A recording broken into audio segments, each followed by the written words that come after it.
Okay, zoning board. We are live. We are recording. Phone lines are open. Go for it.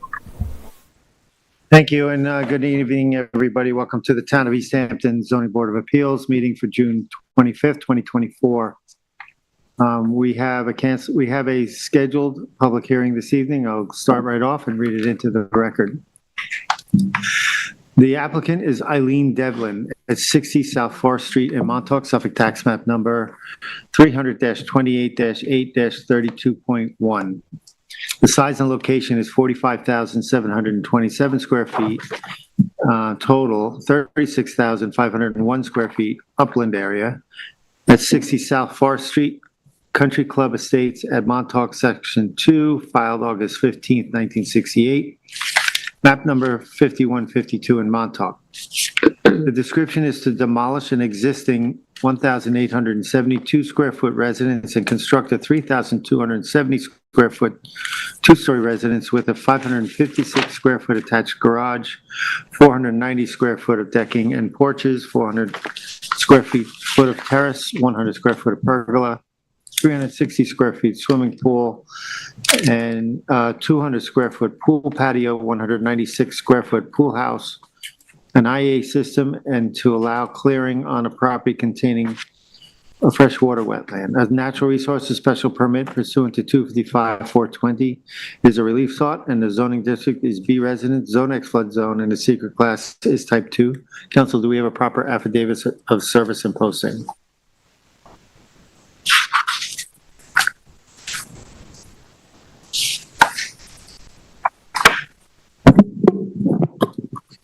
I've reviewed the affidavit of posting and service. Everything appears to be in order, and the board has jurisdiction over this application. Member Johan, I think you has a report. So yes, thank you, Mr. Chairman. This is a parcel that is posted on two roads. This is the sign that's posted on South Forest. You see it was properly noticed there. Next.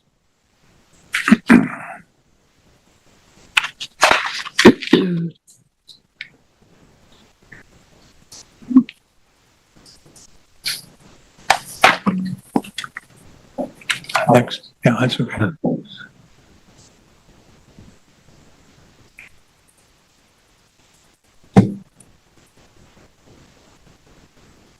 So now I've turned and I've looked west on South Forest. You can see that the vegetation on the right is associated with and on this parcel. We'll see a little more of that in a minute. Next. I've turned the other way now and I'm looking east on South Forest, and you can see that South Fuller, where it comes in just 100 feet ahead of where I'm standing. Next. Now I'm going to walk my way down a little bit because this property is 700 feet deep from Fuller. So the area of wetlands that's under discussion tonight is basically behind what we're looking at right now. Next. This is all the way down. Now I've gone as far west on the property as you can. If we look at the survey, we'll see that these utilities here mark the corner of the property, and you can see a fence from an adjoining property picking up and heading, continuing off to the west. Next. Now I've come around, I'm on Fuller, and I'm taking a look up the driveway to the existing residence, and you can see that the second posting is there and is correctly posted. Next. Now I'm taking a look now north on Fuller. You can see that the opening on your left is the property beyond. This property extends beyond where that boat trailer is sitting. Next. I've turned around from the driveway. You can see it in the lower part of the, and I'm looking back. You can see a residence across South Forest at the end of the road. Next. This is looking directly across from the driveway. I'm not sure what the what's on that lot. It's an open lot at this point, but you can see there's vegetation directly across from where this house is to sit. Next. This is the house that, now I've gone back up just to give you an idea of the area before we go on to the property. This is the house we saw at the end of Fuller. Next. And this is the property that's adjacent to the parcel in discussion tonight on South Forest. That's a circular driveway. That's one of the entries to it here. and another one here. So there's gated on both sides and it spins around. This is a heavily wooded parcel, so you get an idea that across from here, this is the house these are the two houses that would be most affected, along with the third one we'll be showing a little bit. Next. Now I'm going to go up the driveway and we're going to examine the lot. This is looking up the driveway. You can see it's got a Belgian block on either side. Next. I'm up here, there's a parking area. Next. I'm going to turn and look right at the house. This is the existing house that's proposed to be demolished if the project is to move forward. Next. I've gone a little further now to the west. I'm looking back at the house. This all exists on the survey as far as the pre-existing structure. There's a deck around it and the house from this angle. Next. I'm looking at, you can see the deck on the right, just in the moat area. Everything with the left coming out of this photo drifts down into the wetlands, and the distance from the wetlands will all start to be judged from the house that exists and the new house that's to be proposed to be erected. Next. I'm just looking out onto the wetlands. I walked my way over there.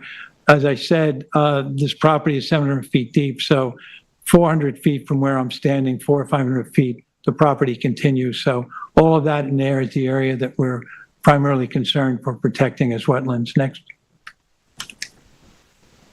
Just coming around the house, I'm looking back, you can see the deck extends. There's a staircase there that goes up to a second floor deck. All of this is to be removed, however. Next. There's a shed that sits exactly on the property line, will have to be moved in the future, but that is showing the juxtaposition of the node land and a house, garage for the house next door. I'll have another picture of it a little later to show. That's probably the most affected property. It is the most affected property to the north. Next.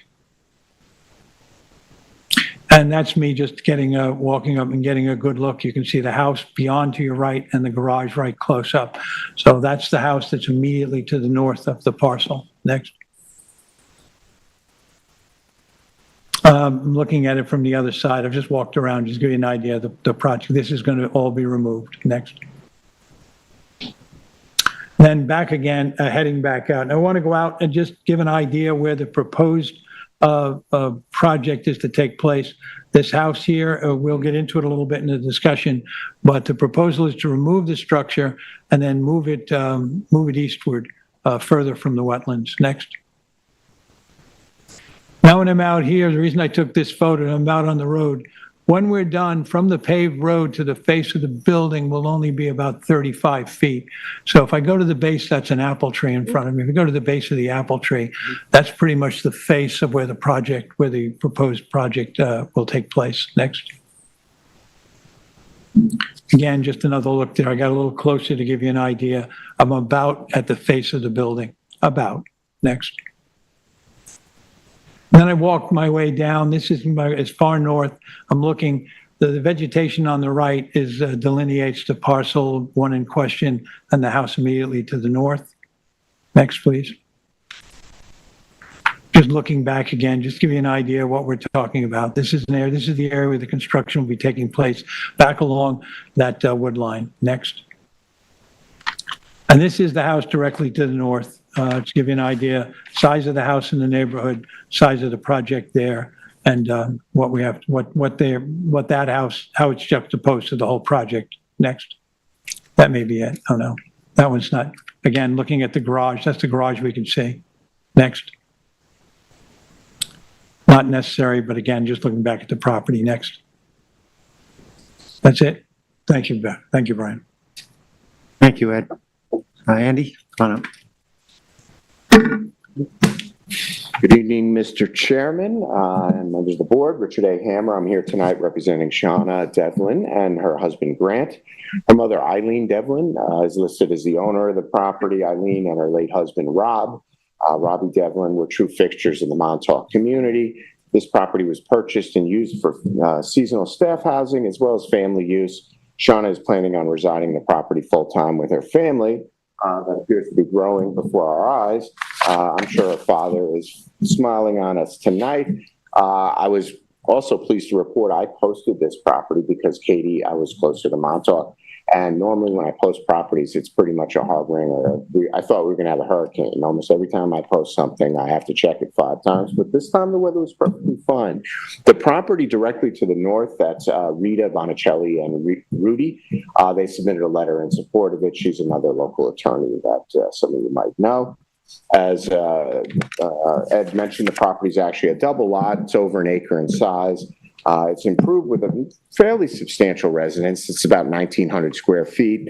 Dates back to about 1980 when this was they first pulled the building permit. That predates the town's adoption of wetland setbacks, which were, I believe, in 1984. The residence, as it sits, would require significant renovations to be brought up to current codes in many aspects: energy code, structural, mechanical, sanitary upgrades. Those are just the tip of the iceberg, so to speak. Frankly, the structure doesn't justify this amount of investment without a serious consideration of a complete redevelopment. The property is highly nonconforming with respect to current wetland setbacks. None of these applied when it was being built. Based on a thoughtful consideration, the Devlins thought the better alternative is to redevelop this property and achieve substantial improvements in every metric under our town code, as well as complying with current energy codes, installing a nitrogen-reducing sanitary system in a location far away from the wetlands, complying with our setbacks, reductions in the existing clearing on the property and the proximity of the wetlands, basically advance all of the goals of the town code as well as the homeowner at the same time. If you look at the survey, you can get a better sense of the setback improvements we're able to make by relocating the residents to the eastern property line along South Fuller Street. Our sanitary is moving from a location 83 from the wetlands. Likely this sanitary is submerged within the water table to a location conforming to the 150-foot minimum wetland setback under the town code and ensuring proper separation of groundwater. The residents similarly will be moved back to meet the 100-foot wetland setback required by the town code. The existing house is only 34 feet from the wetlands depicted on the survey. To accomplish this, we're required to clear some areas along the South Fuller side, street frontage, that are currently uncleared. That's where the sanitary system, driveway, and residence will be constructed. After removing the residence, we're proposing to revegetate the areas where the house was located, as well as some of the areas along the northern property line. That totals some 4,643 square feet calculated on the survey. The revegetation will be concentrated adjacent to the wetlands and will establish the town code's current minimum 50-foot clearing buffer from any wetland on a residential property. We're clearing basically the least valuable areas of the property from an environmental standpoint and exchanging them for the most valuable areas of environmental protection adjacent to the wetlands. As I mentioned, the property is over an acre in size. The proposed house is reasonable in light of the size of the property, as well as considerations based on the neighborhood. The owners removed the proposed detached garage from the plans based on cost considerations. If you look at the original surveys, you'll see one that had a detached garage, which is fairly typical in the area, but it just wasn't in the cards. The pool proposed on the property is very modest and compact at 360 square feet. That's typically less than half of a 20 by 40 standard pool. At least that was standard when I first started doing this type of work. And the property is surrounded by houses with pools, both adjacent to it on both sides and across the street. The pool and all improvements meet all required setbacks under the town code, both from wetlands, property lines, and maintain the required 2-foot separation to the groundwater table. We're in front of the board tonight asking solely for an NRSP for the proposed construction. We already received a DEC permit for the proposed project. I believe that has been submitted and should be in the board's file. I would submit the project not only meets the NRSP standards, it exceeds them. This project will represent a net improvement to the environmental conditions on the property. I do understand this project was originally presented for administrative review or approval. The board opted for a hearing on the application. I think that obviously that's the board's right. And, you know, we're here tonight, both myself as well as Shauna and her husband are here to answer any questions you might have, address any issues that you wish to discuss, or to clarify anything that's on the plan. We are proposing a scenic easement on the property. That's a about half of the lot area to encompass the wetlands as well as the required 50-foot vegetative buffer. We have no objection to the use of woody vegetation on the revegetation plan, or for that matter, any of the suggested conditions of approval. Other than that, I'm available to answer questions, and if I can't answer them, maybe Shauna and Grant can answer them.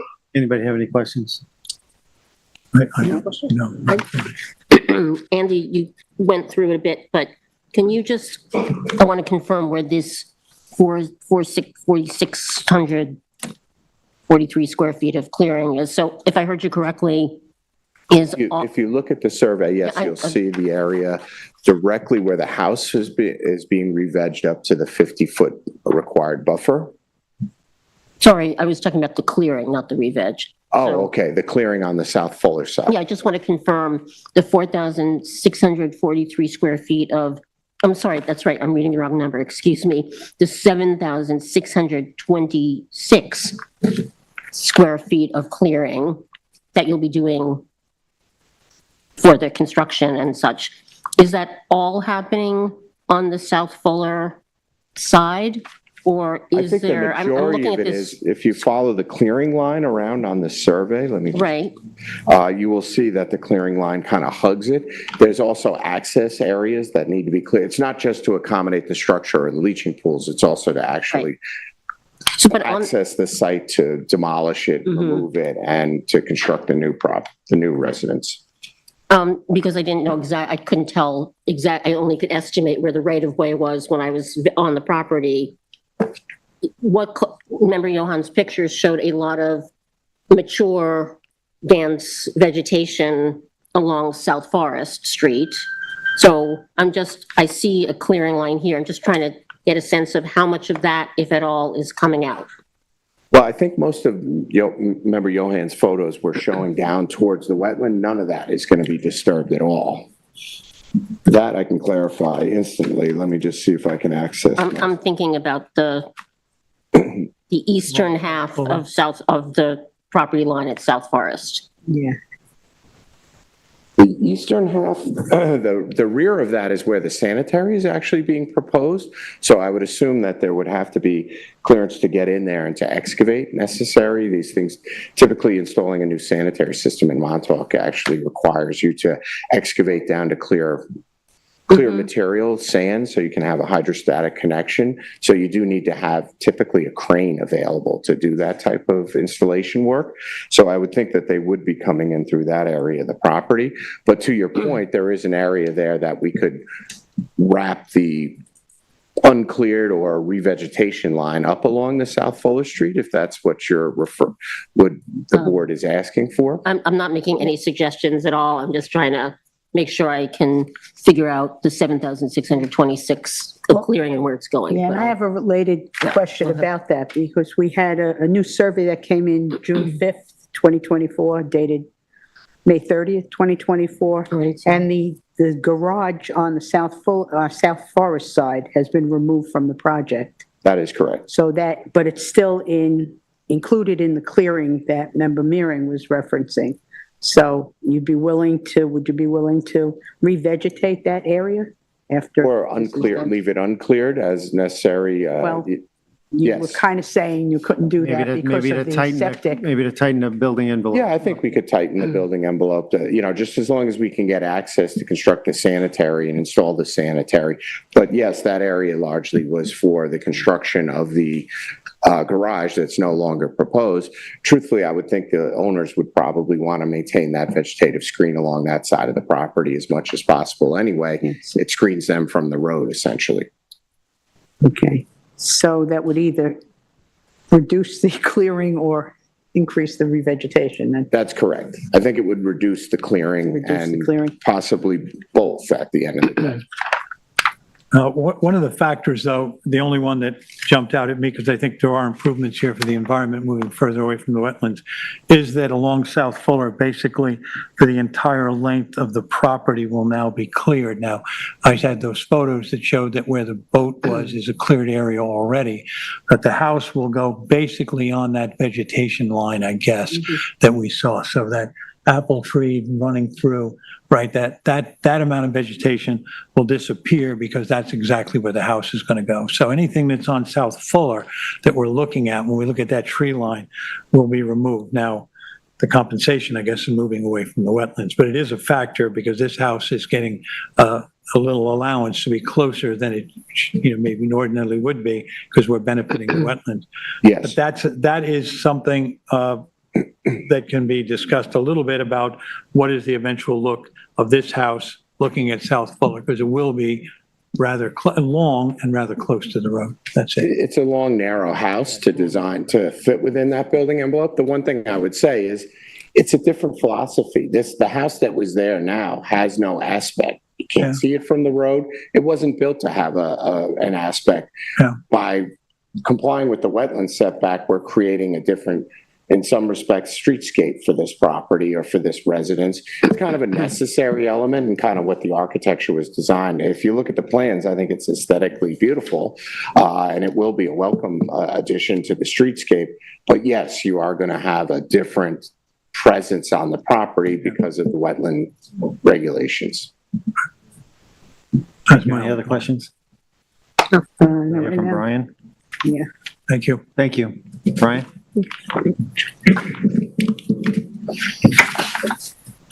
Good evening, Mr. Chairman, board members. Brian Frank, Chief Environmental Analyst for East Hampton. Brian, do you swear affirm to tell the truth, the whole truth, and nothing but the truth? I do. Thank you.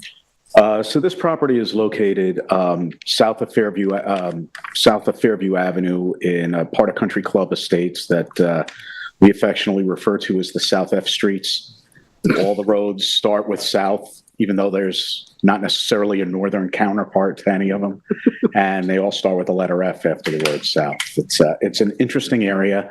There is an awful lot of clay in the soils throughout this area. And any place that clay gets close to the surface, you have freshwater wetlands. This area has a lot of extensive wetlands. This is just north of Surfside, by the way, on the other side on the north side of Montauk Highway, another area that's well known for the amount of clay and the extent of wetlands. And it's a pretty interesting area from a wetland perspective. And some of these wetlands, they're pretty extensive. There are areas that have permanent ponds and standing waters. There are networks of culverts that were put in when presumably the roads were installed. Not a lot of these culverts are mapped. A lot of them you just kind of stumble on when you stumble upon them. I don't know of any connection of this wetland to any of the other wetlands in the area. We didn't stumble on any culverts beneath the South Forest. This wetland itself doesn't have permanent standing water. It's a marsh. You wouldn't necessarily know that from member Johan's photos because it's all beneath a blanket of foxgrape in your photos, but there is actually a very well-developed and diverse freshwater marsh within the area that's marked as a freshwater wetland on the survey. As Andy had mentioned, the existing house is basically less than half of the minimum wetland setbacks for structures and a lot less than that for clearing. The house is about 45 feet from the wetland. The deck is 36. The clearing is less than 10. That photo that member Johan had where you had the deck in the right-hand side of the photo and the clearing to the left, there's a drop off right at the edge of that clearing and you are at the wetland edge. It's been swallowed by the vegetation in the photo, but it's right there. The sanitary system is a little bit more than the minimum setback right now. It's 88 feet away from the wetlands where there's a 150-foot minimum setback. So the application obviously is a demolition of the existing improvements and the construction of residential improvements that comply with all of the town's minimum wetland setbacks. All of the structures, including the pool and the pool house, are 100 feet from the wetland. The sanitary system has been designed to be 150 feet away from the wetland. The clearing is going to be remediated in a manner that establishes a 50-foot buffer to the wetland, and that area is proposed to be conserved in a scenic easement, which was proposed by the applicant. And if it wasn't proposed by the applicant, very likely would have been recommended by the planning department. The assessment that you have was prepared by my colleague, Morgan Slater. Wasn't able to be here tonight, but I'm familiar with the property. I participated in the wetland delineation, and Morgan did a great job on the assessment that makes it kind of easy to step in and pitch hit for her. It doesn't look like this sanitary system requires the installation of poorly drained soils. It looks like this is going to be a geomat, and there's only 3 feet of sand underneath that leaching field, which, if that complies with health department regulations, that's great. That eliminates the need to excavate about 50 vertical feet of unsuitable, poorly drained soils. You have to be able, if you're going to install a conventional leaching design, that has to get to clean sand. And if you don't have clean sand, you have to excavate until you hit clean sand. And in this area of Montauk, digging down 30, 40, 50, 60 feet is not uncommon. So it does look like there's an opportunity to reduce the extent of excavation, which gets challenging. If you're trying to dig a shaft, it gets complicated because the walls want to cave in on itself, and you end up either having to use something to hold the walls of that shaft, like cutting rings, or you end up with something like a crater. And if you don't have the land area to have that horizontal area to have a hole that you can excavate, it can be problematic. I think the clearing that Member Berger and Meering were talking about, this is the area where you can see there's proposed clearing line is here. It's not, I think it's this line that runs up into about where it ties into the scenic easement here. So this area was, it looks to me, originally proposed to be cleared. And if there's an opportunity to reduce that, the clearing is compliant, but it is at the maximum allowed for the size of the lot. Other than that, I think I don't want to repeat any more of what Andy said than I already have, but I'm happy to answer any questions about the application that I can. Do we have any questions? Well, there was a mention of invasives, which you did see when you visited the property, the knotweed. Now, it looks like, I don't know if the entirety of that is included where the clearing line goes toward the wetland as part of the revegetation. Do you know how far? Not offhand. I do remember that there was land outside of the wetland boundary. There were a lot of non-natives mixed in there.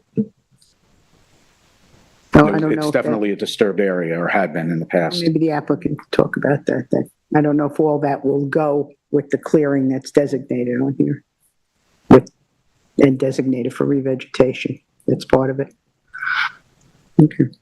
The area, I'm sorry. Go ahead, please. The area of the leaching fields, though, will not have woody plants. It'll have grasses. Correct. You can't install And plants that have a substantial root system above a shallow drain field. Otherwise, you compromise so its the function. necessity is part of this construction, where they'll lose whatever screening was there that exists there in that corner now. So we're going to see this as an open corner with grasses on top at the end. It's a necessity. Yeah. I would agree with that. Okay. I'm sorry. Ryan, could you share a little more of your views specifically on the revegetation plan? Actually, have we seen the whole plan in the file? I'm not sure that a detailed one has been developed yet, but essentially for an area like this, the planning department would recommend the use of shrubs that are indigenous to this area of Montauk, and ideally are deer resistant. Very few things, it's hard to describe anything as deer proof, but plants like bayberry, inkberry, we do see a lot of winged sumac in this area of Montauk. So you're looking for stuff that's native, requires little to no maintenance once it's established, and ideally is reasonably deer resistant and commercially available. So there's about half a dozen shrub species that are kind of on the short list of candidates again, bayberry, you can never go wrong with bayberry. It's pretty ubiquitous and very hardy. And there are a number of others, but that's what we're looking for in the re-veg of the area that's proposed to be within the scenic easement. And then just to follow up on Member Berger's question about the invasive. So this is both a sort of a restoration and a revegetation plan, or I'm still not clear on what instruction or conditions about invasives are recommended. Well, I don't think we made any specific in the TAM, and the revegetation comments in there are focused on the 4,600 square feet that's shown on the survey right now. That's about 3,500 in the area just west of the house right now, and that 1,000 square feet along the northern property line. Right. So I think that is to be determined by however the clearing boundary is revised. It could be the clearing boundary is adjusted so there is an additional revegetation. There's just less clearing. Thank you, Brian. Thank you. Any other questions? Good. No? Thank you, Brian. Is there anybody in the public that would like to address it? Did you have anything? I was just wondering if Andy could address that a little more off the top we were just talking about. Could go to the public. Andy, you want to come up? As to your question, there's no planned restoration. Basically, our revegetation was solely the areas that are previously cleared. Some of them are improved by the residents, if you look at that. So we weren't going to go in and disturb further areas to restore them, but we would certainly submit a revegetation plan consistent with what Brian is saying. I actually think bayberry is my favorite plant overall. So, I think the use of those woody vegetation in that area would be entirely consistent with our, with what we would be submitting to the board. As to looking at the clearing lines, yeah, I think it would be possible to try to preserve some more of that area along South Forest Street, I think is what Member Johan was concerned about. If you look up, part of that was proposed to be cleared as part of the construction of the garage. The garage is not included. I do see that's where the existing water meter and some other utilities are coming in through that side, probably because they're available. I don't know if they're equally available down South Fuller, but as a condition of approval, we could submit a revised clearing line, or I could do it before the board decides if you would prefer, just to see where we could tighten that up and where we could restore that. But, I think that's a reasonable suggestion, probably something that the landowner would be amenable to, just because, there were some changes to the project, and that would seem to be a good area to bolster up some of the, either not clear it or add some re-veg to it to reestablish It might be good to just keep the record open. Yeah, so that we can get something from you proposed for that. Sure. That'd be good to know. If you give me like 14 days, I'm happy. Yeah, That's that's fine. probably all we need. Aside from the South Forest side, though, that's kind of cut and dry, but the area that you show clearing and will be revegetated is where some of those invasives were when it was at the property. Okay. So I just don't know how far down that goes. Yeah, and I don't know what, we didn't have the surveyor pick them up either. But I'll have somebody take a look when they do a propose for the re-veg to try and identify the areas that are proposed, where there are invasives. Thank you. Is there anybody in the public that would like to address this application? No. Matt, is there anybody on the line? You have 0 callers. Thank you. Thank you. So perhaps we can have a motion to keep the... And then in the application of Eileen Devlin of 60 South Forest Street, Montauk, Suffolk County Tax Map 300-28-08-32.1, I'd like to make a motion to close the public hearing, but to leave the record open for 14 days to allow for the submission of some additional information concerning the planting and revegetation plan. Could I revise my request to make it 30 days and have the record closed when I make the submission? I don't know how busy the surveyor is or whoever I'm going to have show it, just to give me additional time so I don't have to request an extension of it. And say the That's record fine. will That's close fine. upon the submission. Okay. 30 days. You read it? Yeah. Okay. Back to, in the application of Eileen Devlin, 60 South Forest Street, Montauk, Suffolk County Tax Map 300-28-08-32.1. I want to make a motion, I'd like to make a motion to close the public hearing, but to leave the record open for 30 days to allow for submission of some additional materials on the planting plan. Second. Concur. Concur. Thank you. Thank you. Thank you, Thank you. and good luck.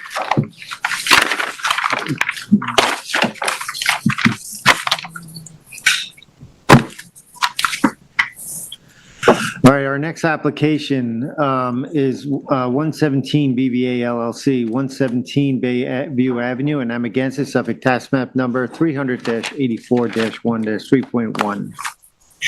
And this is a notice of availability of draft scope. As received, the lead agency anticipates making substantial changes before issuing its final scope. And public scoping sessions, secret public hearing, all public comments must be received by July 2nd, 2024. The size and location is 20,223 square feet at 117 Bayview Avenue, Hollymere, Section A, lots 40 to 52, Amagansett.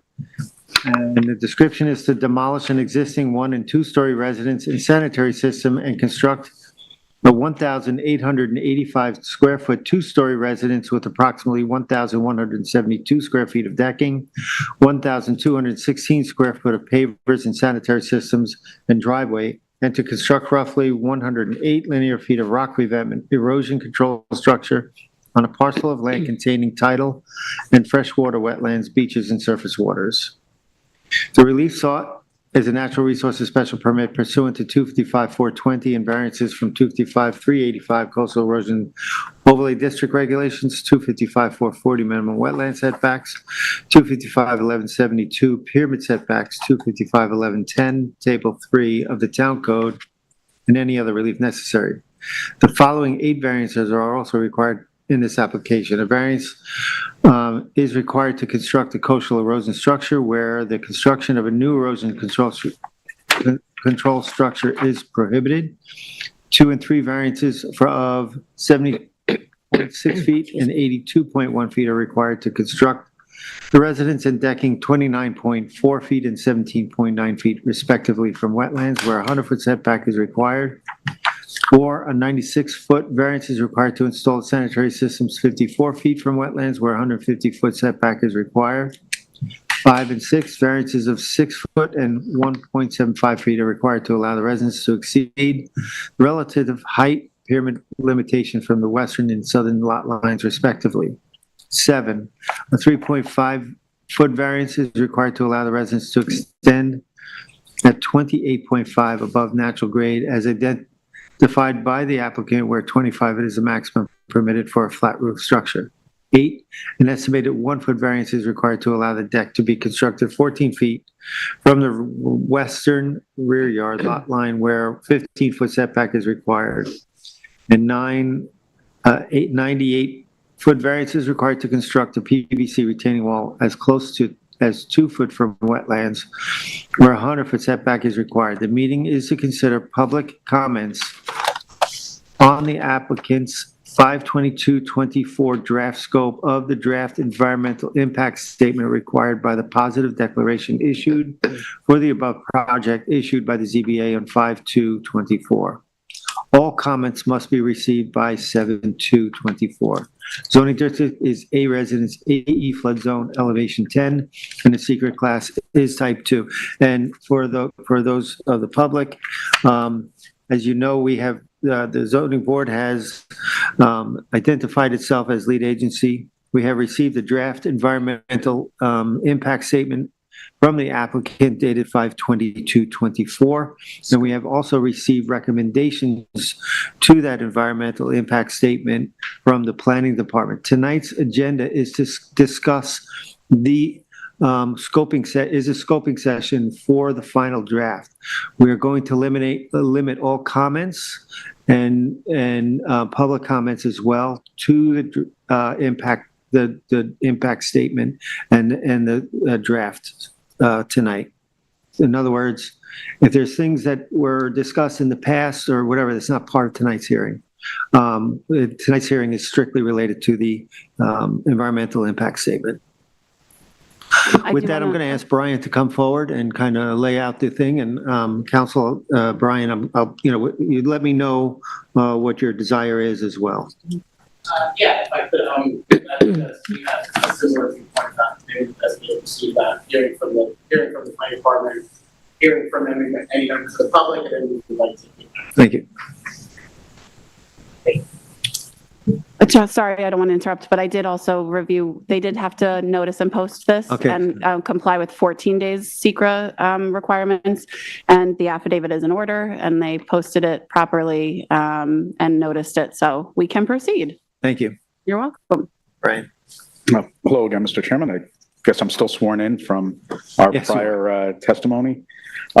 So as you mentioned, and if the members of the public aren't sure what this hearing is about, this is a scoping session. When a positive declaration has been issued and an environmental impact statement has been required, the purpose of scoping is to really focus the content of the environmental impact statement on the issues that had been identified as having the potential significantly adverse impact, and the elimination of other considerations that aren't relevant. Obviously, issues like vehicular traffic flow and the need for a new traffic light or a parking lot, or the storage of hazardous fuels, or the increase in energy consumption are examples of issues that would be pertinent or may be pertinent on other applications.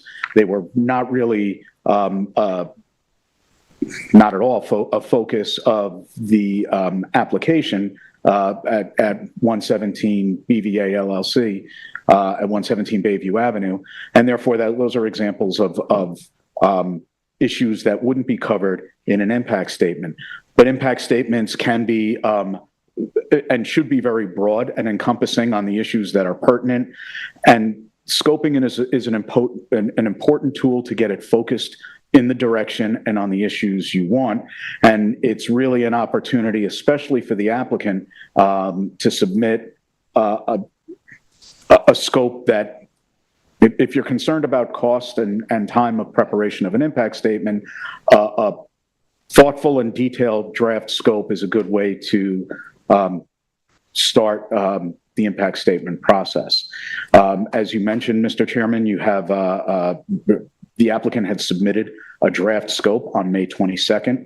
By law, the lead agency has 60 days from the receipt of that draft to establish a final scope. The final scope is determined by the lead agency, and that period in between essentially is an opportunity for interested parties, whether they're members of the public or other involved agencies, to weigh in on what the content of that scope should be, what the impact statement should address.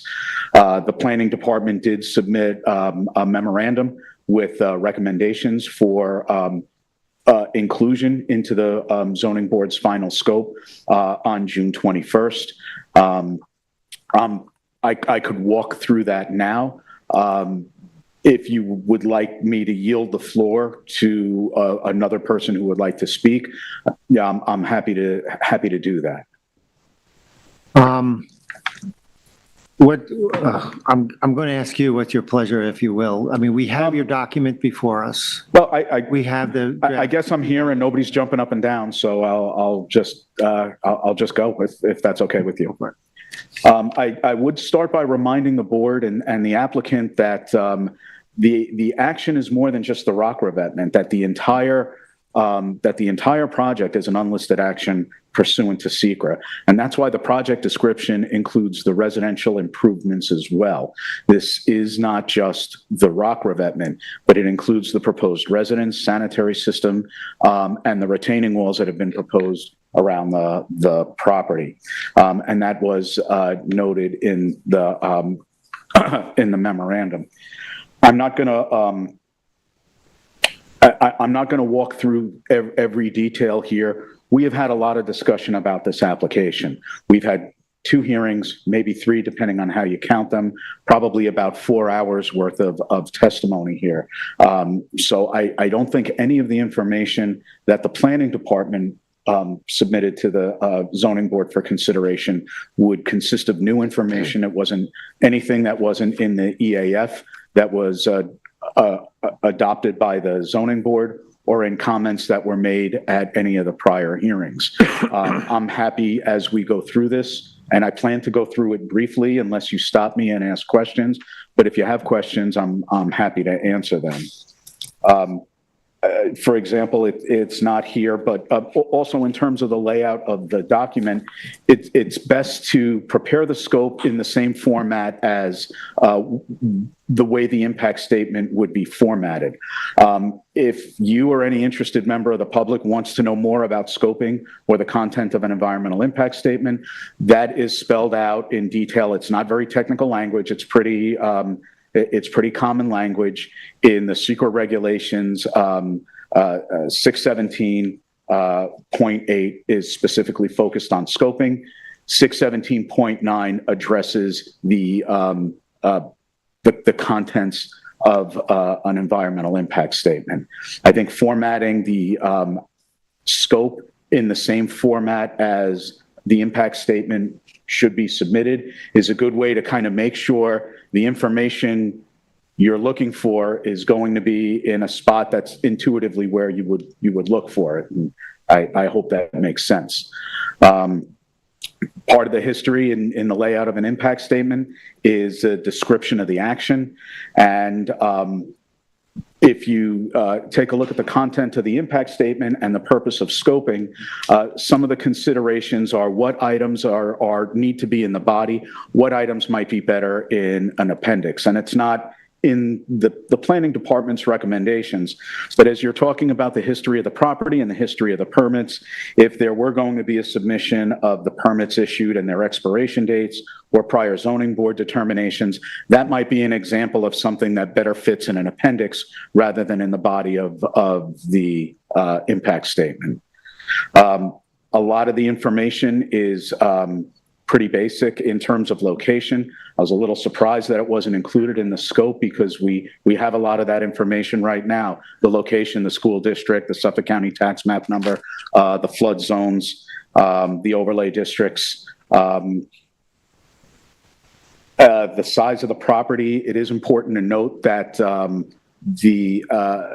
there is the total lot area of the property, the boundaries within the tax map parcel, and then there's the lot area as defined in the code. To date, the applicant has noted that the top of the revetment, the landward limit of the revetment, would essentially be the bluff crest, and has correctly excluded those lands north of the revetment from being part of the code-defined lot area, net lot area, however you want to characterize it. As we know, this application is focused on the property of 117 Bayview Avenue, but I think it's hard not to acknowledge that this is part of a larger structure. The structure is more than twice the length that extends on the property because it does include the road frontage of Bayview Avenue and 114 Bayview Avenue to the east. I hope there is concurrence at this point that the mean high water boundary that was on the survey that was used in the application is no longer accurate. We have seen the beach change over time since the submission of the application. And I think that an accurate survey with the proper tidal wetland features, spring high water, and mean low water, is pertinent for a number of reasons. It's pertinent for jurisdictional purposes for other agencies. It's pertinent to the construction protocol as to when the work or how close the work will be to the wetlands or whether it will be in the wetlands. And I think that's an important consideration as part of letter C in the planning department's recommendations for the design and layout of the proposed project. I hope the information that was recommended in the construction protocol is fairly straightforward. where are materials going to be staged, what equipment is going to be used, how is access to the shoreline. The construction protocol, if it's not apparent from this, really should focus on the non-residential structures. I don't think we need a construction protocol for how you build a house or install a sanitary system necessarily, but I do think you need one for the construction of the rock revetment, as well as the retaining walls that are on four sides of the property, but really it's the western and southern property lines, because of their proximity to wetlands, that warrant the most detail as part of that construction protocol. Approvals from other agencies is fairly standard. What relief is required. And then this is the environmental settings and impact analysis is really the meat of the application. And this is a lot of where there has been a lot of discussion to date. There hasn't been a lot of agreement necessarily, but this is among the most important sections of the impact statement is a discussion of the coastal processes that affect erosion, how those coastal processes are going to interact with a new structure, and how it's going to impact the various natural features around this property. How is it going to impact the littoral zone of Napeague Bay and the tidal wetlands there? How is it both short-term and long-term going to affect the wetlands to the west and to the south? I don't think there was a lot of detail about what that wall was to the south. It seemed to be a driveway retaining wall, but that's something that should be a little bit more clearly spelled out there really shouldn't be any questions. When you have a complete environmental impact statement, there shouldn't be too many, what is this, what is that? Everything should really be, it should be a bright light that shined on the proposed structures and construction activities. A thoughtful addressing of what the potential impacts are. Also a very important element of the impact statement, and mitigation measures that can be incorporated to reduce those potential impacts. And that format should follow for both for all of the natural features, for all of the natural settings. It's the planning department's recommendation that you have basically the existing conditions, potential impact, and mitigation as it relates to the geology, which is obviously coastal geology. I don't think we need to talk about the bedrock beneath Long Island as part of this impact statement. We're really talking about surficial geology and the coastal processes that shape the formation of this area and affect it now. And the same thing is true with the terrestrial and aquatic ecology. Identify those habitats, in detail, identify those potential impacts that can result from the action and mitigation measures that can avoid them. The land use and zoning section is fairly straightforward. A lot of this has been discussed in detail. And then the compliance with the various land use plans are listed in there, whether they are state, local, or a variety of local programs, regional, something like the Peconic Estuary Program, or federal, whether it's, federal would really just be FEMA, unless the Army Corps of Engineers becomes an involved agency, requires the issuance of a permit. The cultural resources are essentially the character of the neighborhood in this case, and really focus on the visual impacts of the new structures, and importantly, the historic use of this area as a beach, the changes to those beaches, the changes to those beaches, both in the road right of way and seaward of the property that have occurred to date, and how those changes may continue in the future. And again, same thing, an identification of those impacts and mitigation measures that can be incorporated to reduce them. Chapter 3 should be a summary of the significant environmental impacts that have been identified. And this is fairly standard from the SECRA handbook. This comes right from 618.9 for the content of an environmental impact statement. I do think a consideration here, it has been brought up a number of times that this is part of the old file map system, and there have been questions raised as to the applicability of the requirement of certain easements. Were those requirements, as they apply to the property, met to date? What is the right of the property to use the road end for construction access? How does that impact other potential users of the road end? What are the safety considerations, and so forth? And then alternatives is usually how impact statements end. All impact statements are required to include a no action alternative. That's standard. So if you're not familiar with SECRA, you might be like, well, that's silly. Why would you have a no action alternative? There's going to be some action, but it is a requirement of a complete environmental impact statement. And again, this is where there really should be some, this is an opportunity for some thoughtful consideration on the part of the applicant for what else can be done in terms of house size, location. The term just using non-structural restoration, what does that look like? What volume of sediment are you talking about? Are you talking about a beach fill? Are you talking about a dune? If you're talking about a dune, roughly what are their dimensions? Is it a berm? What's the profile? What's the cross-section look like? That's the level of detail that really needs to be included in a complete impact statement in the planning department's opinion. So I realize I went through those topics kind of rapidly. I'm happy to answer any questions that I can right now, or just yield the podium to another speaker who would like you to or with comments about what should be in the final scope. Basically, my question is going to be for clarity, if you will. We have the draft final. We have the draft final from the applicant. We have your recommendations.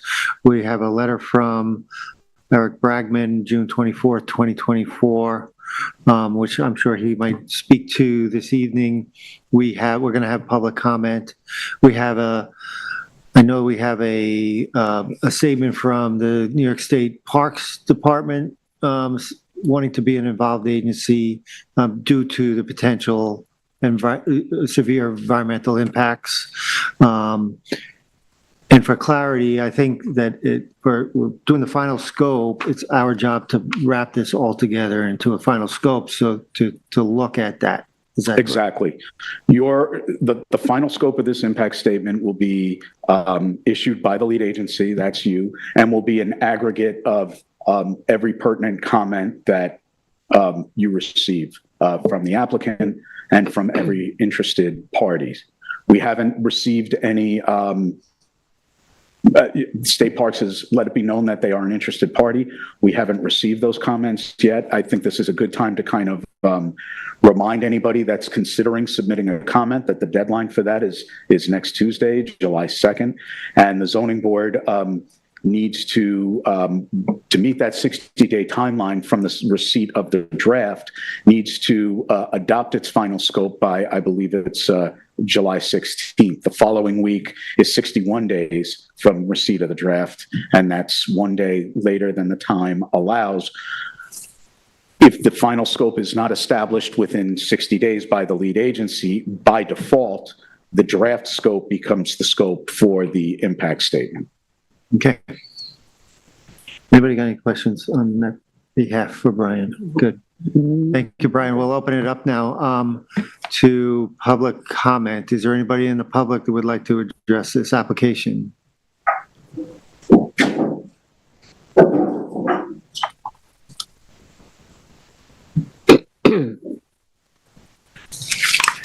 Good evening, Mr. Karpinski. How are you? Chairman, You swear affirm to tell the truth, the whole truth, and nothing but the truth. I do. I'll try my best, since I don't typically do a draft scope. Limited to this. Please. Yeah, I will try my best, even though I will remind you that it's 2,162 days since the obstructions in our roadway, and still has not been removed. When we just heard the mention of easements, the town needs to establish easements. Under urban renewal adopted under local law number 2 of 1976, if you don't mind if I point it out to you right here. So this easement here, which was the first one, which should be done before anything was given for a building permit, the town board has not produced their resolution to date. The same with this one here where the septic system is to go. Without the town board resolution, I argue that that is not anything that is legal and just because the town board is the jurisdiction over this road. Therefore, without the producing of that document, this board, the planning board, any board, building department, nobody can be giving out an actual legal permit. So no matter even if they can produce anything that they have from Suffolk County, stop right there. Town board still needs to have a vote. It needs to be produced. That needs to be done first before anything should be moving forward with any application on an urban renewal road. Now, we do know the only thing that's been produced is that they did the road assignment that they had. An assignment is not the easement. An assignment is not the abandonment. That needs to be produced. And I will harp on that continuously. When we talk about other things moving forward, I heard that you have not heard from any other agencies. I was wondering if I can give you a suggested list of people who should be spoken to specifically. I will give this board the emails of those people, or do they have to have their comment in by the 2nd no matter what? Have to have their comment in by the 2nd. No matter what? Okay. I will reach out to Matt Mariglio from New York Department of State. He does coastals. Brian Orzel from the Army Corps of Engineers. I will talk to Darlene DeFabio, hopefully, on the phone tomorrow at Marine Resources of the DEC. Laura Starr of the Permits Division, who's dealt with this permit in the past. We do remember the famous Aram Tutunian and John Tarbert line of piping plovers being an issue, and though we haven't seen piping plovers here in many years, the town has dismissed that already, so you might not want to even bother with that. If you had to, you might want to reach out to Frederick Chip Hamilton at the DEC or Kelly Hamilton, because they do site specific. Once again, though, the town has already told them for the other property that there were no piping plovers here. I don't know if the town's updated their list at all. I don't know if that needs to be looked into at all. Also with the other side being with the parks, I don't know if parks are going to give any comment on that. When we talk about the history of the area, they should do a detailed history of the area. They should go all the way back to when there was the Napeak Islands. You would have had Amagansett, the Promised Land, and then you would have had Hither Hill. You can go back 5,000 years to present date. If they need a refresher, you can go to the Western Overlook and you can see that for yourself.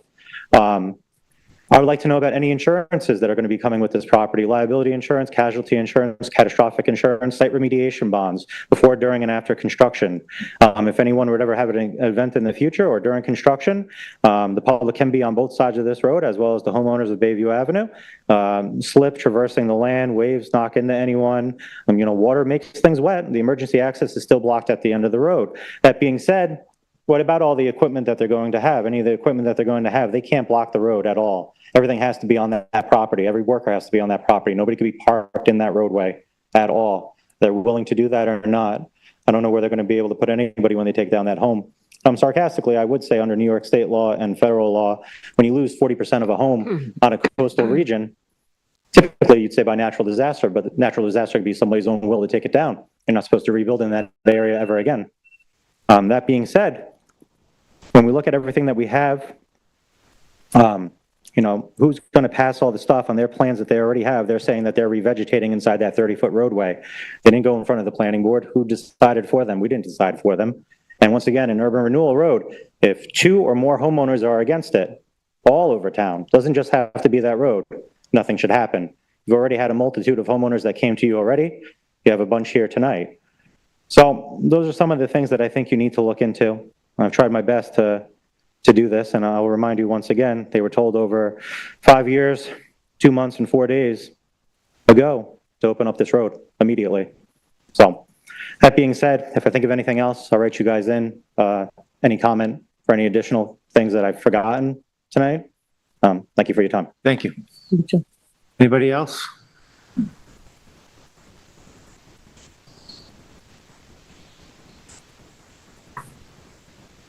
Hi, Hi, and state your name.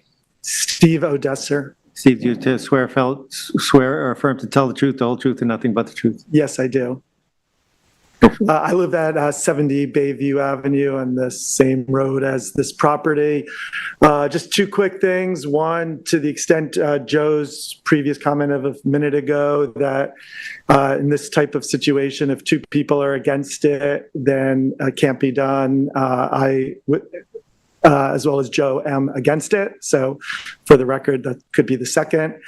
And then I guess Brian of the planning board had mentioned, talked about the culture a little bit. That's part of this plan, and part of that is the beach. I know that that beach is a significant topic of discussion for me and the rest of my neighbors on the road. We are very focused on having access to a beach in a way where it's very easy to get to it and where you can walk to the right or left the way it was before the, I guess, sandbags were put up. And I think that is certainly a very big concern of mine and appears to be with many of my neighbors as I speak to them about it regularly. Thank you. Anybody else? Mr. Bregman?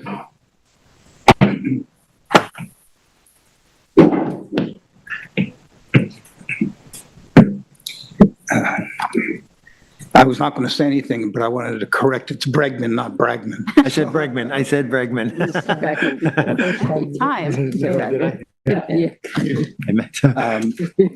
I did submit a letter. I don't have to go over it. I think it's fairly clear, but I'd be glad to answer any questions. It was designed really to focus on Brian's review and sharpen up some of the issues my clients are concerned about, which is the use of the road and the beach, and the road access to the beach. Thank you. So if you have any questions on Good. No. Thank you. Anybody else? Matt, is there anybody online? You have 0 callers. Thank you. All right, counsel.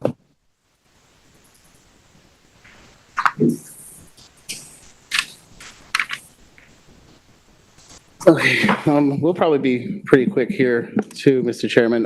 Just a couple quick things. I have a quick opening statement and just a few broad strokes things I wanted to touch upon and seek probably, I think, the same kind of clarity that you are. You want to make sure this document is complete as possible. You want to make sure the DIS is complete as possible. You don't want to go back and forth and for a number of different reasons. Just before I do that, just for the record, I know we've asked this previously. I've never appeared before a municipal board or a court or anything of the like where I've not had to substantiate and state exactly who my retained clients are and who I represent. So we ask again, that's never been put to Mr. Bregman. Who are his clients? Who does he represent here? That's never been put on the record. I think that's pretty important. We would like the board to require that. So, just quickly, this property and the applicant's home is under great distress. I think, and I would hope at this point in time, we can have agreement on that issue. I know we begin every meeting and every correspondence and every brief and every letter with a reminder of that, but we do it because it's something that cannot be overlooked and we ask that it not be forgotten. Nor can the fact that the applicant has diligently pursued application after application for a good 6-7 years to address the severe and ongoing erosion that their property and their home face. That's also an important fact that I think this board needs to keep front and center in any kind of discussions and deliberations that you have. Despite all those efforts, here we are at a scoping session for a DEIS. An EIS that we don't think was necessary, the client doesn't think is necessary, the applicant's team of credentialed experts don't think is necessary. We have neighbors who want to open up the bags and open up the beach access, but yet they've fought for an EIS that's going to delay that process, but that's their prerogative. But when the board receives comments on this and we work our way through this issue, we ask that you keep in mind, front and center, that there are real issues. This erosion is ongoing, it's urgent, it's severe. It has to be addressed. So please. So just a couple of broad issues here. One is the project as a whole. And I want to address something that Brian said here, that we're talking about a bigger structure, but we're not. We're not proposing to keep this 100, 200, whatever is stretch of geocubes. That structure is there. This is not a DEIS on the emergency building permit that the building inspector issued in 2018. So I think, obviously it's unavoidable to have some discussion about the geocubes, their existence. They're there. They're proposed to be removed off the applicant's property. But to say that we're talking about a bigger structure here, we have to look at that other structure, I don't think that's accurate. And I think that's to me, that's a misstatement. I understand the general rule that when you have elements of type 1 and type 2 and unlisted, that the more stringent secret, classification controls when you go through the process. But I think it is important to note that somewhere in there that standing alone, all of the residential components of this are type 2 actions. It's only because of this variance needed for the coastal erosion structure that is unlisted that triggered the need for this review. There's certain elements of the town's proposed scope, which, there's a lot here, and that's okay. And we only got it, late Friday and really only got to start working through it yesterday, that's okay too. But, there's some elements here that we think go a little bit too far, or too broad. When you look at chapter 2A1 and 2A1 and 2A2, which is on page 4. There's discussions about field surveys and soil analysis and methodologies and all these other things. And there's a lot of that in the record. I understand if some of that information needs to be updated, but I think to the extent that it's looking to do surveys and soil analysis and these types of things on properties that are not within the 4 corners of the applicant's property, I don't even know that's something they can do. And I think it's a little bit too broad to ask them to do. And I think a lot of that is unreasonable. Some of the areas in here have, the scoping is meant to be contextual, right? Give people, where you can find this information. It's not really meant to have I don't think any persuasive language or conclusions in it. I know ours was set up that way, but, for instance, when you look at page 5, and it is chapter 2B2C. 2 what? 2B2C, chapter 2B2C. Oh, check. It's under the potential impacts on page 5 there. And when you look at C, and it talks about the severity of flank erosion, and that's okay to say that should be looked at. But when you look at the end of that paragraph, it talks about, as a result of the increased erosion or inundation from the surface waters of Napeague Bay that presumably they're thinking are going to occur. Language like that is probably unnecessary. We can look at flank erosion. There shouldn't be language in the scoping document that kind of presupposes that these types of events are going to happen. A couple of, now, for clarity's sake, right? Now when I'm on page 6, and now I'm in chapter, the land use and zoning, so it's chapter 2, section C. To say it out loud, so repeat it. I'm writing these down. Yeah, that's okay. Chapter 2, subsection C, subsection 2. It's on page, the land use and zoning section that starts on page 5 and goes into page 6. But what it's talking about all the town code sections and the the LWRP and everything in there. And it talks about the extent of, and it uses this language throughout, and that's okay, extent of compliance or non-compliance with the comp plan, with the special permit standards, with the variance standards, what have you.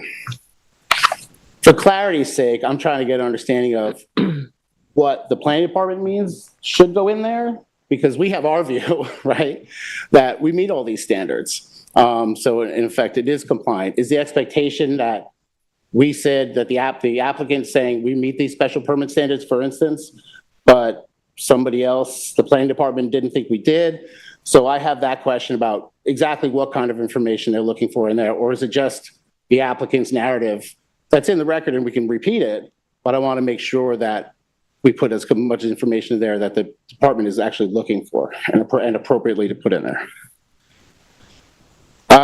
When you look at section B, 2B of that section, the LWRP. One, I think extent of compliance or non-compliance doesn't really work there. It should be consistency, and we'll do our, our supplemental writing, our comment that, lays this all out here by the second as well. But I think that's a consistency review, not a compliance review. But more importantly, under the LWRP, when the planning department found that we were not consistent, there was an obligation to put forth a document to show how it could become consistent. I think that's something that's still not occurred, and that kind of subsection should be in there in the scoping about, well, here's what the town said, how you could become consistent. We don't even have that document yet. So I think that's something important to look at. I think they answered one of my questions here. I think Brian did, because we were looking about visual resources, and it's, in here there's goals and policies, which I don't really think trump statutes and rules and regulations, but that's for a discussion for another day. But when you talk about visual impacts and visual resources, when we look at the EAF Part 2 and all the boxes that were checked yes, the boxes that were checked no, none of those checked yes boxes dealt with visual impacts. So I guess if we're talking about character of the neighborhood is what you're talking about there, then that's fine. But I just wanted clarity on that because it's not an ARB type concept. So I wanted sure what trigger it was for the visual impacts to be included at all. And then on the legal matters, I guess, other considerations, that's on page 7, chapter 7, page 7. I don't think that there's really any rule here for a discussion about the urban renewal map. We're not proposing to modify the urban renewal map. The revetment is not. It really has no rule here whatsoever. So I would question the inclusion of that in here. And then, there's the alternatives and everything else, and, we want to make sure that that includes the proper secret language of feasible for the applicant to do, appropriate and feasible for the applicant to do, or the language that's in 617. But in D here, one word jumped out at me, and it talked about under the NRSP standards of resilience, and I don't know if that's just a common, trying to use that in a common parlance, but that word doesn't exist anywhere in the NRSP standards. So I think that should be taken out, and it should be written more appropriately just to say, talk about the actual standards, variance standards, NRSP standards, special standards, what have you. So those are our broader comments. Like I said, we'll have, we'll submit our written response to this to the board. We'll take into board these considerations, any testimony here, and hopefully we'll be able to move this forward as expeditiously as possible. But again, it's really important to note, I know everybody can see it. I don't know how many of you have actually been out there. You really should. It's a dire situation that needs to be addressed long ago, but here we are. So I ask that we able to, try to get there as quick as possible.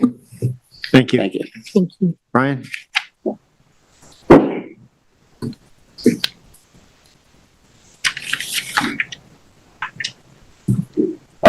Brian Frank again. With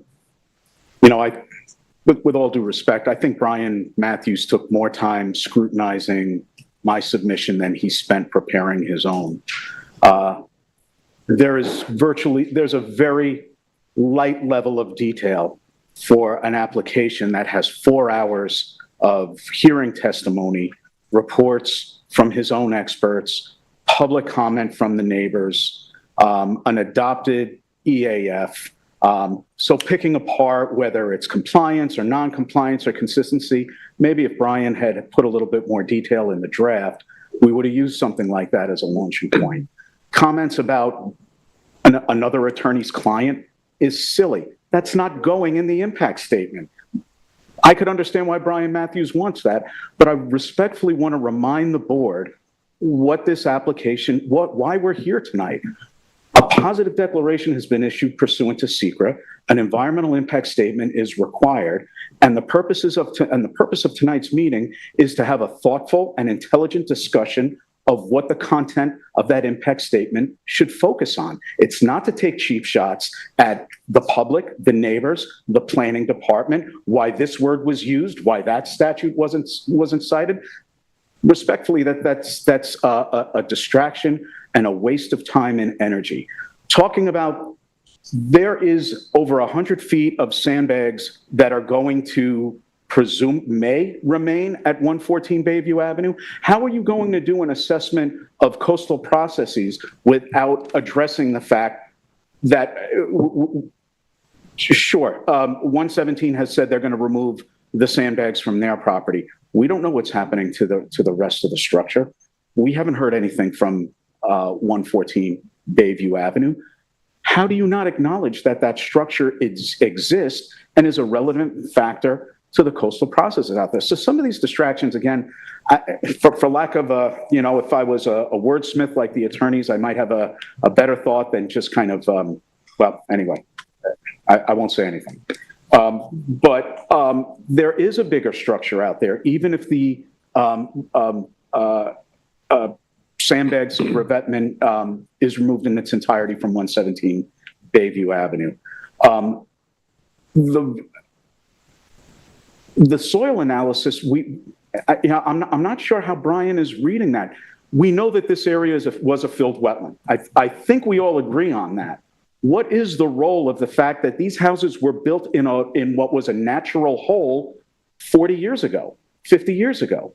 There is peat out there. So we know that there's sand, and the sand is obviously what the beach is made of, and how the sand goes is how the erosion goes. There is also peat. Peat is not sand. It's hard. It's organic. It behaves differently in coastal processes than sand does. We discussed this in detail, and yet this is coming up as if it's news to Brian, and I just don't fathom that.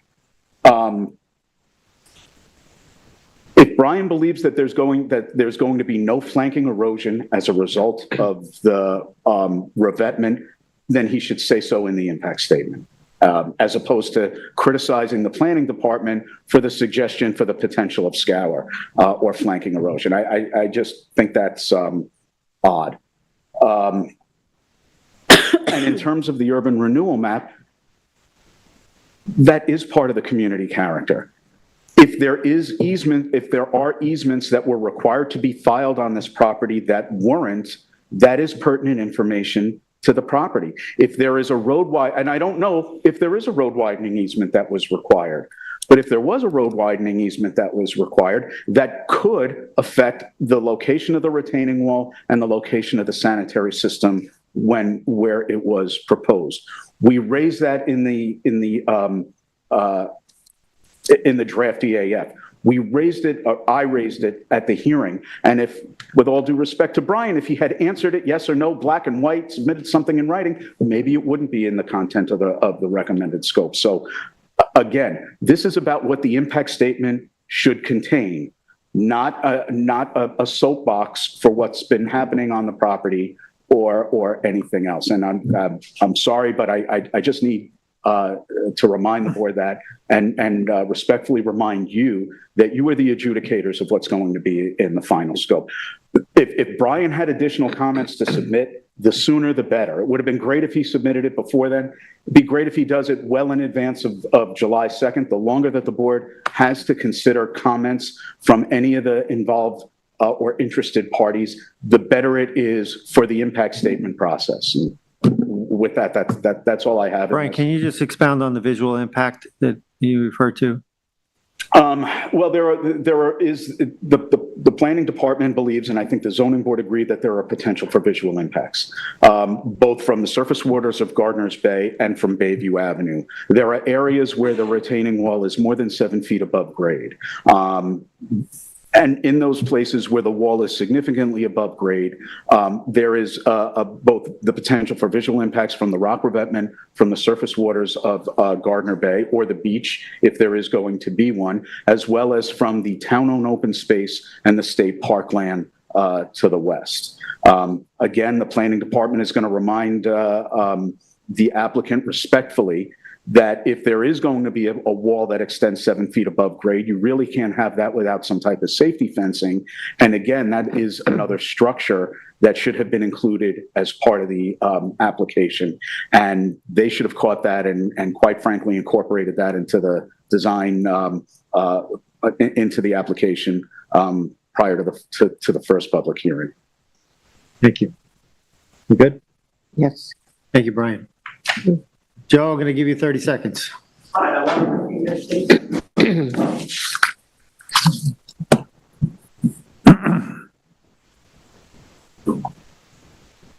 Evening again, Board. Joe Karpinski. I just want to refute his statement. I never once asked for a draft impact statement on this road. I've asked for my road to be open for years. I've served the town of East Hampton letters of enforcement. Nothing has been done to date. The town passed their own resolution 280 days ago to take the appropriate parties to Suffolk County Supreme Court. I expect that to be done. A new structure built on a home here, if they tear that home down and build a new home, urban renewal is certainly involved because they will have to repave the road and do their road assignment before they ever get a certificate of occupancy. So urban renewal is our road. And until the town takes it over, you have to do everything under conformity. And if nobody wants to conform to it, then there's no rules whatsoever. And we'll just call the county and ask them to come in. Thank you. Thank you. Mr. Bergman.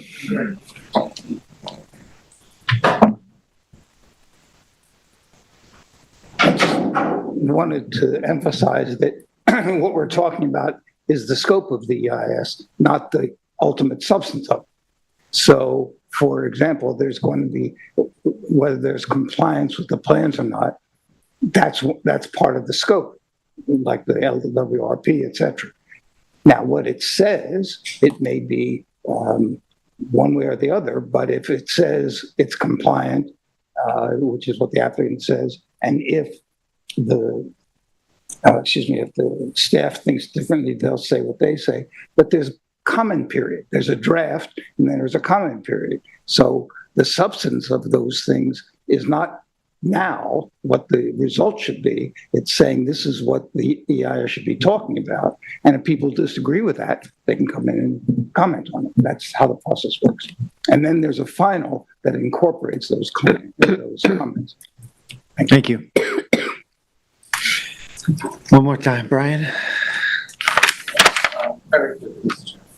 Again, I know that Mr. Bregman's not identified who his clients are. Nobody's saying that should go with the DIS. But if you're going to stand here at a public forum, you have an obligation to identify who your clients are. I'm not sure why this is a difficult thing for them to comprehend.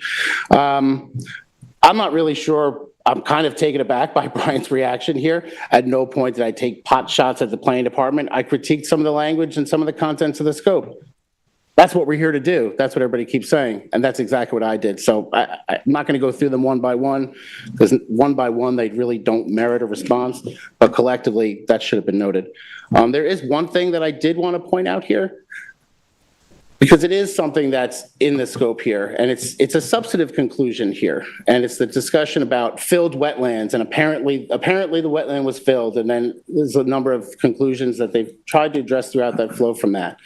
So what we're trying to understand, and to get clarity, to make these documents as thorough and detailed as possible, to allow this board, and then whoever else, to make as thorough and detailed a decision as possible, is that the planning departments that view that the fill that was legally placed on this property is somehow causing the erosion along this entire coastline, including on Mulford and everywhere in Cranberry Hole and everywhere on down. I think that's, or are they talking about that's only because of the erosion on this property?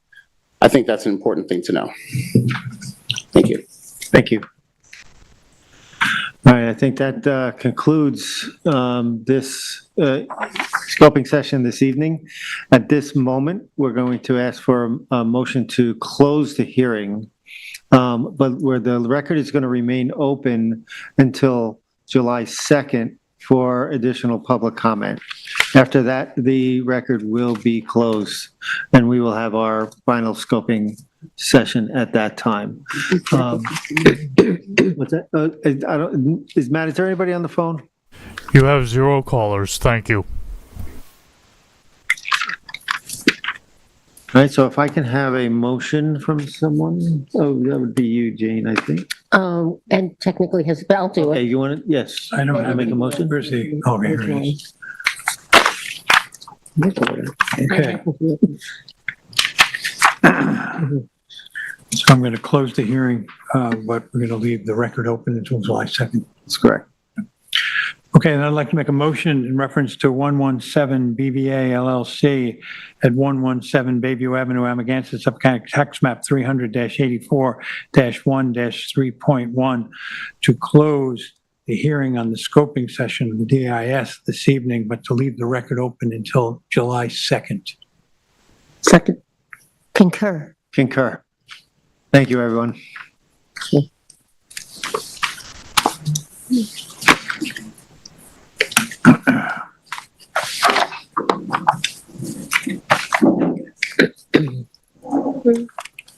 Good job. That was good. Okay, let's see what I have here. Interesting.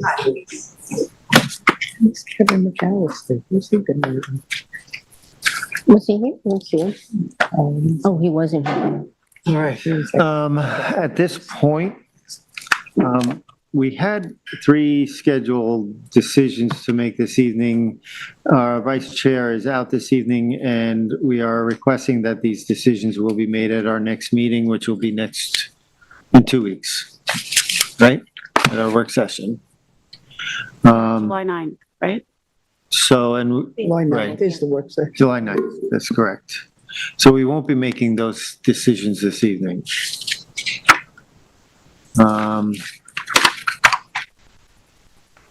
With that, we'll move to our minutes of approval. We have draft minutes of June 4th, 2024 and June 11th, 2024. Right. I did review them. They look okay to me. I would like to make a motion to approve the draft minutes from June 4th, 2024 and June 11th, 2024 for the East Hampton Town Zoning Board of Appeals. Second. I'll concur. Concur. Thank you. Are you here for any reason?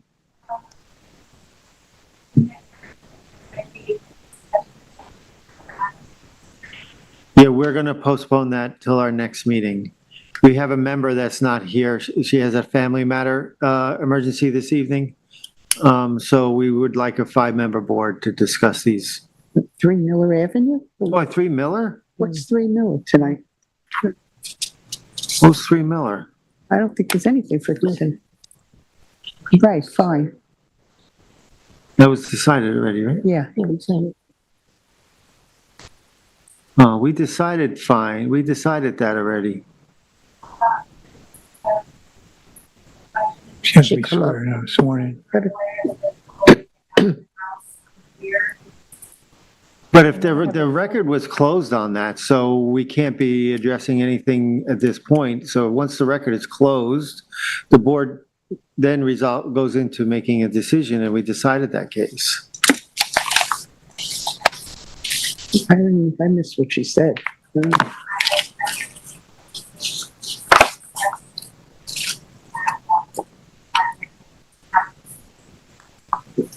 No, I don't, it's not on our agenda.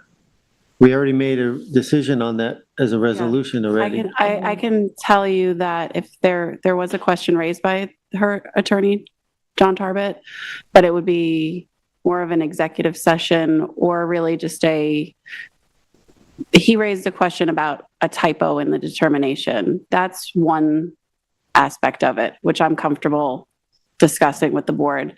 The second aspect is a little bit more involved, which is what she's talking about. And I mean, the record is closed. The board made this decision already. When some of the decking that was denied, the question was raised by the applicant and to her attorney. If there are, the design of the house was approved, there are sliders there, how do they exit the house because it's raised? So my recommendation to Mr. Tarbett was to talk to the building inspector because built into the code are some solutions to that perhaps don't trigger relief. In particular, some of that decking was side yard relief. But to the extent that the board is going to sort of further discuss that tonight, I don't think. No. Okay, and then there's a second part of that we need, requires executive session?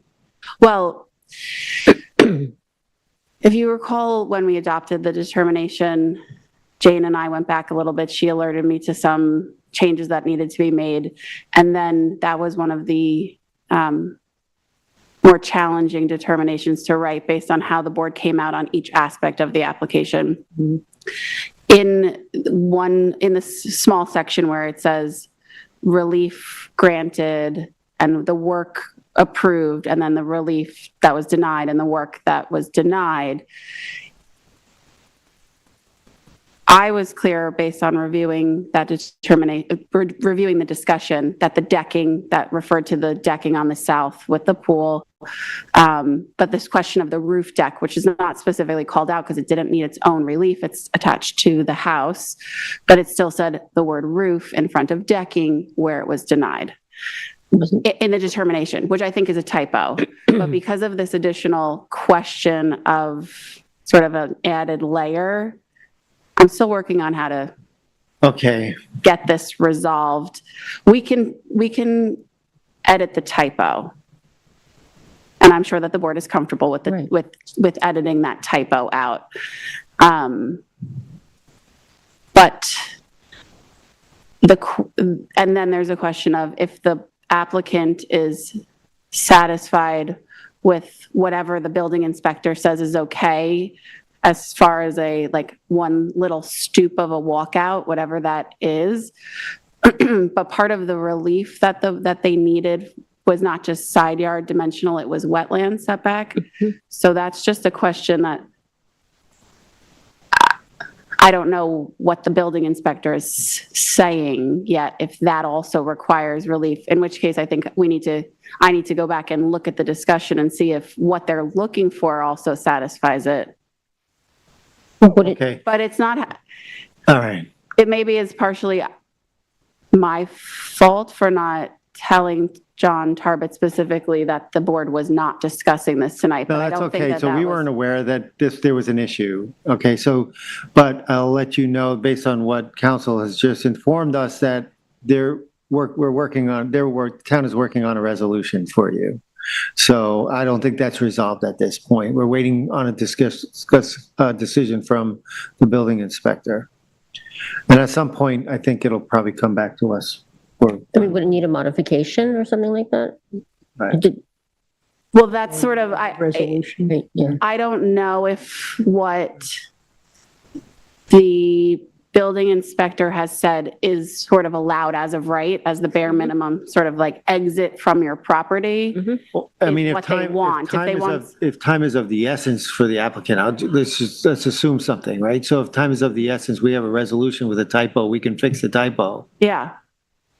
Like, Member Meering says, perhaps they go get their building permit and then come back with a modification to do what the solution is. That's one know. option. I don't know if that's the appropriate option or not. But it's still, Yeah. you know. Well, do you want to come up? Do But you that's feel a John- comfortable coming up? Yeah. Yeah. We can't take public comment. You got to come up to the podium if you're going to talk, please. We don't have an open Well, this is record. more of a, So we don't have this a, is really not, this is not a public session, Yeah. so I think my advice would be is maybe John Tarbett is to help resolve that and get you past this. Council, talk with council. Yeah, is that right? Yeah. Before the next meeting, I'll make sure that I'm clear with John, representing whatever it is your wishes are, that it's clear what we're asking for the board. I can offer tonight that if it's helpful, I can make that small typo change tonight and the board can adopt it with that change. But I was sort of under the impression that there's like an added layer of question here Yeah, because the house is being raised 2 feet, so we can't keep, I think it's egress. No, we understand that. Yeah, We understand. yeah. You can't, there's all these sliders, and No. there's no way to get down off of them, so. It's an issue. issue, so we just can't, we have to figure out how we can. But, so, I think it needs to come back to us probably in the right format, but why don't we do though, I actually agree. wait till the to- next meeting, right? And you I can, was gonna say, if you, I can make that change, that very simple change, because that is, I'm 100% sure that that's a typo, that the word roof roof deck is described as something that was denied. Because I flagged that we did not deny the roof deck. I flagged that it had come up. We talked about it, Right, and yeah. it just got lost in all of the ways that the paragraphs were drafted. The night we approved the resolution, did we say amended resolution? And Yes, because it was already amended, but it needs to be amended again. she's saying it's still a typo. Oh, it's for a different thing. Oh, yeah. Oh, okay. Even after all the discussion, there's still a typo. So I think it's possible that it would still be helpful to the applicant if the board is comfortable making a resolution to adopt the determination with that typo corrected. And I'm just going to correct the typo because I think Jane might be right. If she takes that determination to the building inspector and it's possible that he can work out the minimum legal egress without needing additional relief from the board, then at least we can help her now instead of in 2 weeks, if the board is comfortable with that. I know that this is an opportunity to see, but there's depth in the existing house. So I'm not, I don't want one stair down, it's a 40-foot expanse. I don't want a 4x4 landing with one. That's different, that's a bigger Okay. issue then. We don't have a, So we're back to, so we don't have a record open. Yeah. I'm really getting So, concerned. yeah, I think we have to be careful here because how we do this. So I guess that's just a conversation that I need to have with John. yeah, so now we're back to, I thought maybe that this could help, but Yeah. there's more to it, which is what I suspected. So I'm going to make the typo correction anyway, but it sounds like it might be a modification, a different plan to still be able to exit the house, perhaps removing that hot tub or whatever their plan is going to be. Yeah, okay. Okay, thank you. Thank you. Sorry. Now, just for the board, this is LTV.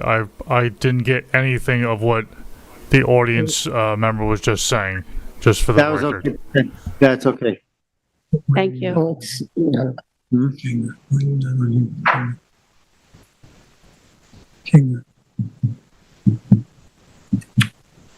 What does that have? Jane? Am I recused? Which one is this?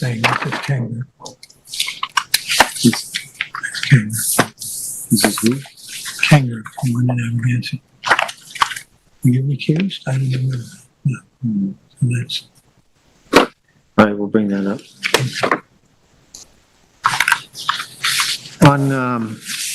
Okay, we're gonna go into our resolutions. On Kanga, member Johan is reminding me that I was left off the concurring or the we only have 4 decision. concurrences here, and the chair you was part recused? of it. You have copies of these? I thought he was recused on Kanger. Not on Kanga. No, not on Kanger. He was recused on Gerard. I was recused on Kanger. Right. Okay, so that's Oh, what it is. Jane was recused on Kanger. Right, so what's wrong with it then? Nothing. They've, Oh, wait, on Kanga? Yeah, On the concur. Look at the concur. yeah, but you're on there. The 4 of us are on there. Jane was recused. It says in the footnote that I was recused, right? Right, yeah, it's in there. Unless, are you looking at the right one? What are you looking at? Where's Well, Kanga? here's Kanger. 239 Gerard, Where did all the hard copies come from?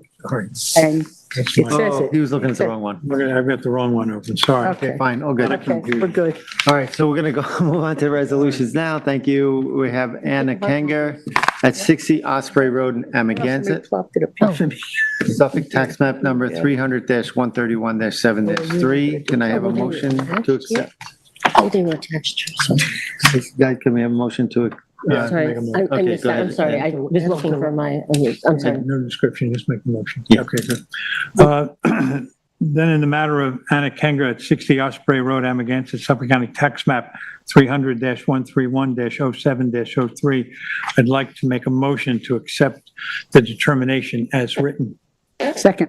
Recused. Concur. Thank you. We have Andrew Mincer at 67 Leeton Road in Montauk, Suffolk Tax Map number 300-131-3-16.1. I don't have that one. I have a hard copy because Jane requested it. Thank you. I didn't really get a chance to read it. Okay. Well, I didn't see it. I didn't see it, I so. did email it. No, I saw When it. was that? I saw this, I saw it. Yeah. Oh, then I saw this one. I just didn't get a chance to Well, I will. read it. Okay. I'm glad you asked because I actually did have a question for the board on this one. Okay. And it's fine that we discuss it publicly. Say that again. I'm sorry, I couldn't hear you, Jemison. She has a question. In the conditions, we discussed the conditions of approval. It's all in there, what the board requested. But one thing that is not in here, and it's usually because that language is just picked up in the TAM and it was not in the TAM, was whether the board would want the usual conditions incorporated in covenants and restrictions. I don't know if that was just an omission by the planning department. And I normally wouldn't bring this up to the board, but since we're discussing this determination anyway, I have it drafted without the CNR's requirement.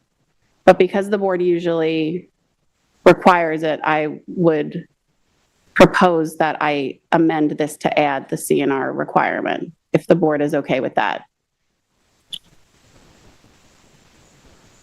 Yeah. To add the, So you, What's the language? So many of the required conditions, for example, when there's, if we require a dry well, or if we Right. require no establishment of the turf in the lawn, Right. we then require that the applicant include those in a CNR, covenants and restrictions document that's then recorded and with the property, just like how the easement is. The TAM on this one didn't have that in the recommended conditions, so we didn't pick that up. But I don't think it's too late because we included all of the conditions that are normally I would required. say that's right. Okay. So Yeah. so I already circulated this, but I would propose to the board that if you adopt it as amended and I add As that. amended. Okay, Okay. sounds good. I'm just reading this one paragraph on the scenic easement. Just give me 1 second. So That sounded good. yeah, so the, Montauk, who's gonna make that? no, this is me. It's me. Just give me 1 second. So the survey with the updated scenic easement, that will be a condition of the building permit?